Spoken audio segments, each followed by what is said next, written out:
en philosophie, on ne doit pas perdre de vue que les faits scientifiques ne doivent pas être orientés, encore moins être niés par nos conceptions normatives, nos conceptions éthiques et politiques. Et c'est particulièrement délicat quand on aborde la question des différences entre les sexes, avec le mythe de la tabula rasa, hérité de la modernité. On tient pour acquis que tout est culturel. Alors dans T de Carol Roven, elle explique dans le détail qu'en réalité, les différences entre les sexes non seulement sont en partie biologiques, mais en fait sont essentiellement biologiques.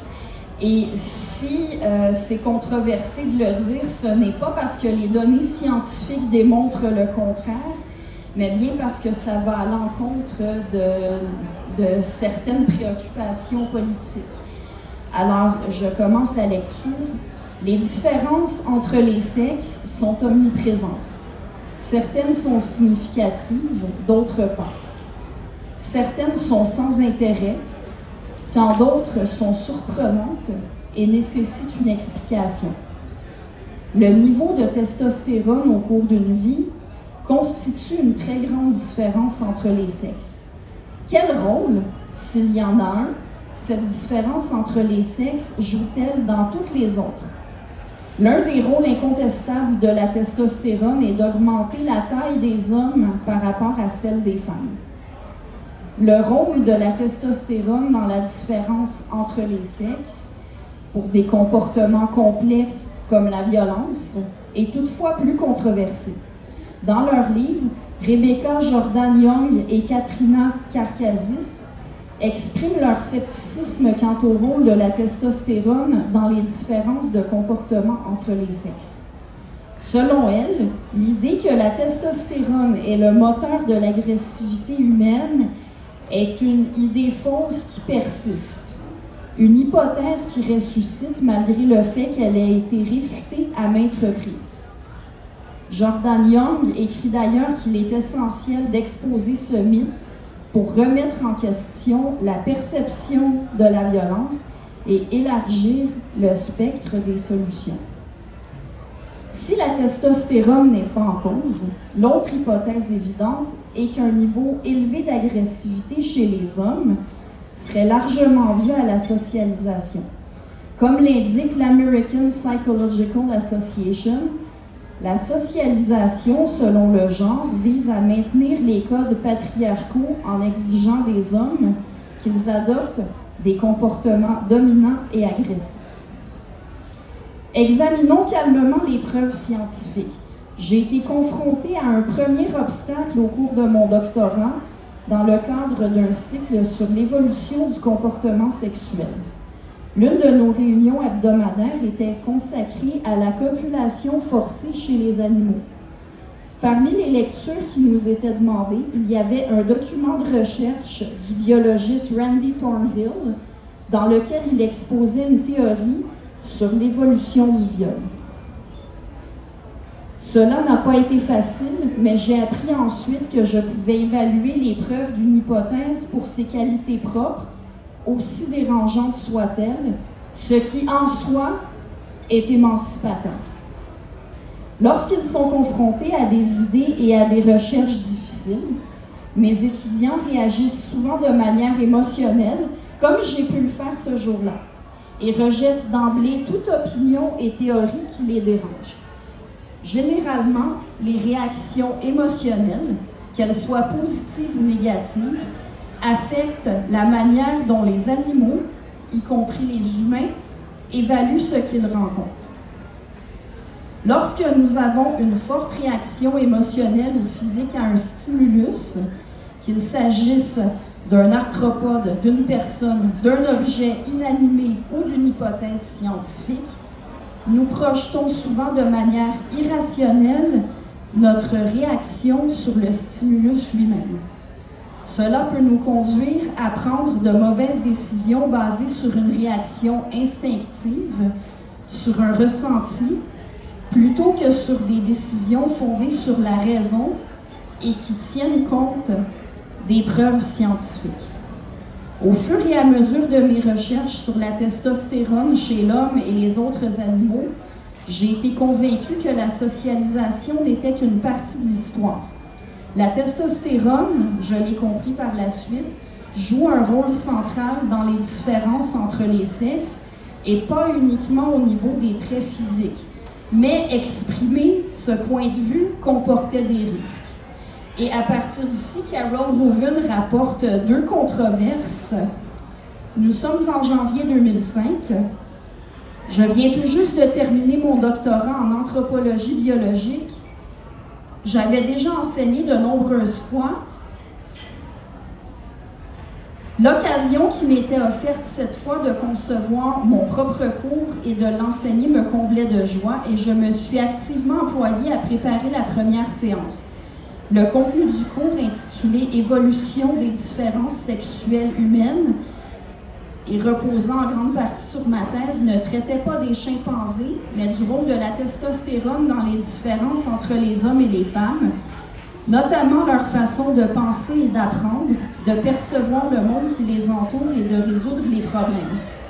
Peut-être avez-vous déjà entendu parler de Lawrence Summers, qui a été président de l'Université d'Harvard, secrétaire au Trésor du président Clinton et économiste en chef de la Banque mondiale.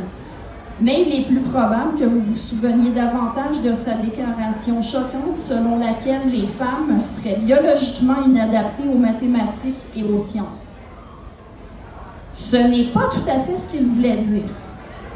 Summers a fait un exposé lors d'une petite conférence dont le sujet était « Comment attirer davantage de femmes dans le domaine des sciences, des technologies, de l'ingénierie et des mathématiques ». Il a émis plusieurs hypothèses susceptibles d'expliquer pourquoi les femmes sont sous-représentées dans ces matières, comme une socialisation différente ou certaines formes de discrimination, ce qui n'a pas suscité beaucoup de réactions. Mais une autre hypothèse a provoqué plus de remous. Les aptitudes des hommes ont plus de variabilité, comme leur taille, ce qui entraîne une plus grande proportion d'hommes que de femmes aux extrêmes. Summers espérait susciter le débat avec ses commentaires. Il aura au moins réussi à déclencher des aigreurs d'estomac chez une biologiste réputée qui était présente. Elle s'est levée et a quitté la salle. Après le vote de défiance du corps enseignant qui voyait en ses commentaires la goutte d'eau qui fait déborder le vase, alors que la présidence était déjà controversée, Summers a démissionné sous la pression. Lors du scandale Summers, j'ai compris que j'étais du mauvais côté de la barrière. Mon adhésion aux théories de l'évolution concernant le rôle de la testostérone et les différences sexuelles semblait moralement suspecte. J'avais pris pour acquis que pour résoudre un problème, la sous-représentation des femmes dans les STEM, les agressions sexuelles et j'en passe, nous devions en comprendre les racines, ce qui ne peut se faire qu'avec une ouverture d'esprit et une totale liberté. En d'autres termes, nous devons être en mesure de rechercher, de débattre et de discuter de toutes les hypothèses raisonnables et réfléchies, sans opprobre ni censure. Telle est l'idée que je me faisais de la science et du monde universitaire. Je reconnais avoir été naïve. Je n'avais pas réalisé que certains de mes collègues n'étaient pas d'accord avec moi sur les fondements biologiques des différences entre les sexes, ni sur le type de questions qui se prêtent à la recherche et au débat. Un professeur de physique de Harvard a déclaré au New York Times qu'il était insensé de penser que l'écart type est issu d'une différence innée. C'est une question de socialisation. Nous avons formaté les jeunes femmes pour qu'elles soient dans la moyenne. Nous avons éduqué les jeunes hommes à être aventureux. La doxa voulait que de telles idées dangereuses comme celle de Summers ne devaient plus être diffusées car elles pourraient décourager les femmes et entraver l'égalité entre les hommes et les femmes. Avec le recul, je me demande si l'environnement de l'époque n'a pas joué un rôle dans ma décision d'abandonner la recherche et de me contenter d'enseigner. Ensuite, un scandale semblable qui concerne James Damore, c'est-à-dire qu'il lui aussi a été tassé du rôle qu'il occupait pour avoir affirmé que les différences entre les sexes étaient biologiques. Et ici, Rouven commente en disant « Mais les données scientifiques avérées sur les différences entre les sexes n'ont eu que peu de poids face à la réaction émotionnelle et n'ont pas empêché Google de licencier James Damore quelques mois plus tard pour avoir promu des stéréotypes de genre toxiques. En d'autres mots, ce n'est pas l'absence de données scientifiques qui a valu le congédiement, c'est-à-dire que James Damore disait des choses qui étaient étayées par les faits scientifiques, mais qui n'allaient pas dans le sens de la doxa politique. Mais Rouven reconnaît que les féministes ont des préoccupations valables. Elle dit « J'ai beau me faire l'avocate de la maîtrise des émotions et des critères objectifs d'évaluation scientifique, le fait est que les femmes ont de bonnes raisons de se méfier des justifications biologiques concernant les différences entre les sexes. Les scientifiques et les philosophes, pour la plupart des hommes, ont l'habitude de parler de façon péremptoire de la prétendue infériorité biologique des femmes. L'un des principaux responsables, à mon grand regret, est le plus grand biologiste de tous les temps, Charles Darwin. Aujourd'hui, les femmes ont dépassé les hommes dans la discipline de Darwin. En général, si une hypothèse nous déplaît, il est fort probable que l'on écarte les preuves qui la soutiennent. Cela peut sembler évident, mais il m'a fallu beaucoup de temps pour le comprendre et le mettre en pratique.